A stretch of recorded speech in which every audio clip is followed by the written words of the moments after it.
பிப்ரவரி 14 திருச்சியில் தமிழக பாஜகவின் மிக பிரம்மாண்டமான ப்ரொஃபஷனல் கனெக்ட் தொழில்துறை வல்லுநர் பிரிவு நிகழ்ச்சியில் பாஜக தலைவர்கள் துறைசார் வல்லுநர்கள் பங்கேற்று பேசுகிறார்கள். பங்கேற்க QR கோடில் பதிவு செய்க. அனைவருக்கும் வணக்கம். நேற்றைய தினம் சென்னை விழுப்புரம் மண்டலங்களுக்கான திமுக வாக்குச்சாவடி முகவர்களுக்கான பயிற்சி மாநாட்டில் ஸ்டாலின் அவர்கள் கற்பனையிலே வாழ்வதை தனது பேச்சின் மூலமாக நிரூபித்திருக்கிறார்கள். தமிழக அணியா டெல்லி அணியா முடிவு செய்ய போகும் தேர்தல் இது என்று அவர் பேசியிருப்பது மொத்தமுள்ள 75,000 வாக்குச்சாவடிகளில் ஒவ்வொரு பூத்திலும் குறைந்தபட்சம் 380 வாக்குகளை பெற வேண்டும் என்று இலக்கு நிர்ணயித்து 2,60,00,000 ஓட்டுகள் வாங்க வேண்டும் என்று திமுக கட்சியினருக்கு இலக்கு நிர்ணயித்திருக்கிறார்கள். தமிழக மத்தியிலே அவருக்கு இருக்கிற எதிர்ப்பு அலையை, இந்த அரசினுடைய கொடுங்கோல் ஆட்சியினுடைய வேதனையை இன்றைக்கு அவர் உணர்ந்திருக்கிறாரா, உணரவில்லையா? மின்சார கட்டண உயர்வு, சொத்து வரி உயர்வு, பாலியல் வன்கொடுமைகள், சட்டம் ஒழுங்கு சீரழிவு, போதைப்பொருள் நடமாட்டம் என்று உலக அளவில் இன்றைக்கு தலைகுனிந்து இருக்கிற தாய் தமிழ்நாடு ஆட்சி பொறுப்பை ஏற்ற நாள் முதலாக பொய் பேசுவதிலே வல்லவராக ஸ்டாலின் அவர்கள் மாறியிருப்பதும் இந்த தமிழ்நாட்டு மக்கள் ஸ்டாலின் மீது நம்பிக்கை இழப்பதற்கு ஒரு முக்கிய காரணமாக இருக்கிறது. அவர் பேசுவதை பார்த்தால் அவர் எந்த நாட்டிலே இருக்கிறார், எந்த கற்பனை உலகத்திலே இருக்கிறார் என்று நமக்கு வியப்பாகத்தான் இருக்கிறது. தமிழகத்திலே தற்போது SIR திருத்த பணிகளுக்கு பிறகு 5,43,76,755 வாக்காளர்கள் இருக்கலாம் என்று 17ஆம் தேதி வெளியிடப்படுகிற அந்த வாக்காளர் பட்டியலிலே நிலவரத்தை 5.5 கோடி வாக்காளர்கள் என்று சொல்லுகிறார்கள்.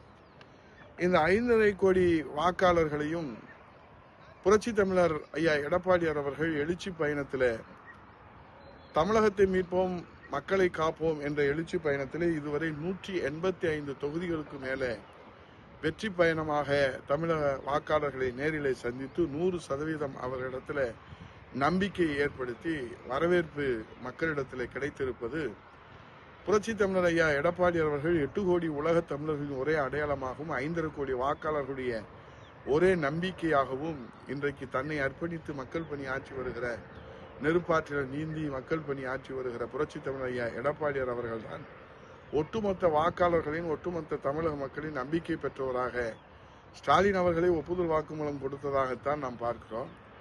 ஏனென்று சொன்னால் 5.5 கோடியிலே அவர் 75,000 வாக்குச்சாவடியிலே 350 வாக்குகள் மூலம் 2,60,00,000 வாக்குகள் பெற்றால் போதும் என்று தன்னுடைய இலக்கை அவர் சுருக்கி கொண்டிருப்பது புரட்சி தமிழர் ஐயா எடப்பாடியார் அவர்கள் மீது தாய் தமிழ்நாட்டு மக்கள் வைத்திருக்கிற அசைக்க முடியாத நம்பிக்கையை இன்றைக்கு அவர் புள்ளி விவரங்களுக்கு கிடைத்திருக்குமோ என்ற நிலையை நாம் பார்க்கிறோம். ஆகவே இன்றைக்கு 3 கோடி வாக்காளர்களை தள்ளி வைத்துவிட்டு 2.5 கோடி வாக்காளர்களிடத்தில் ஆதரவை பெறலாம் என்று சொன்னால் இந்த ஆட்சியின் மீது மெஜாரிட்டியான மக்களுக்கு எதிர்ப்பு அலை, அதிருப்தி அலை வீசுவதை ஸ்டாலின் அவர்களே ஒப்புக்கொண்டதாகத்தான் இந்த பேச்சு புரிந்து கொள்ள முடிகிறது. ஆகவே வருகிற தேர்தல் என்பது டெல்லி அணியா தமிழ்நாடு அணியா என்று நீங்கள் திசை திருப்புகிற வேலை தமிழ்நாட்டு மக்களிடத்திலே ஏற்படாது, அது எடுபடவும் செய்யாது.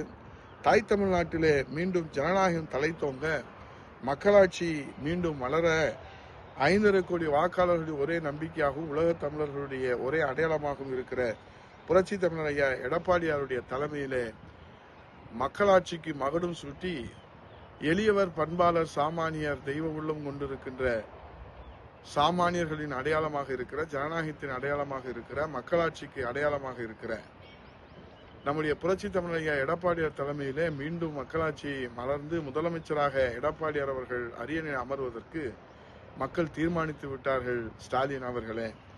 ஆகவே சுருக்கமாக நீங்கள் டெல்லி அணியா தமிழக அணியா என்று சொல்வதை காட்டிலும் இன்றைக்கு மக்களாட்சியா மன்னராட்சியா என்று பார்த்தால் மன்னராட்சிக்கு முடிவுரை எழுதி புரட்சி தமிழர் ஐயா எடப்பாடியாருடைய தலைமையில ஜனநாயகத்தின் அடையாளமாக இருக்கிற எடப்பாடியார் அவர்களுக்கு மக்களாட்சி மலரச் செய்வதற்கு தாய் தமிழ்நாட்டு மக்கள் உறுதியேற்றிருக்கிறார்கள் என்பதை 2026 சட்டமன்ற தேர்தல் நிரூபிக்கிற போது ஸ்டாலின் அவர்கள் உண்மையை புரிந்து கொள்கிற காலம் அவருக்கு இருக்கிறது.